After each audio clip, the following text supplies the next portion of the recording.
YCP నేతలు తెలుగుదేశం ముసుగులో తమ పార్టీ శ్రేణులపై హత్యలకు దిగుతున్నారని టీడీపీ అధిష్టానం భావిస్తోంది. రాజకీయ రక్షణ కోసం కొందరు టీడీపీలో చేరినట్లుగా నటిస్తున్నారనే సమాచారం అధిష్టానానికి చేరింది.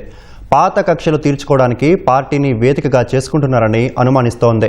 పల్నాడు జంట హత్యల ఘటన వెనుక వైసీపీ నేత పిన్నెల్లి రామకృష్ణారెడ్డి ప్రమేయం ఉందని పార్టీ అధిష్టానం బలంగా నమ్ముతోంది. పిన్నెల్లి మద్దతుతోనే గుండ్లపాడు హత్యలు జరిగాయన్న వాదన పార్టీలో వినిపిస్తోంది. అధికారం పోవడంతో వైసీపీని వీడుతున్నట్లు ప్రకటించిన నిందితులు రక్షణ కోసం టీడీపీలో చేరి తమ నేతలను హతమార్చారని మండిపడుతున్నారు.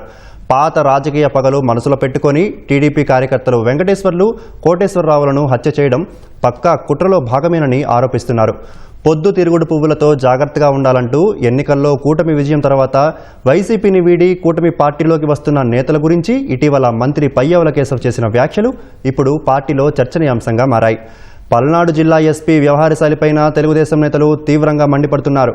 జిల్లాలో అధికార పార్టీ ఎమ్మెల్యేలు, నేతల మాటలు పోలీసులు వినవద్దన్నట్టుగా ఎస్పీ స్థానిక పోలీసులకు ఆదేశాలు ఇస్తున్నారని వారు ఆరోపిస్తున్నారు.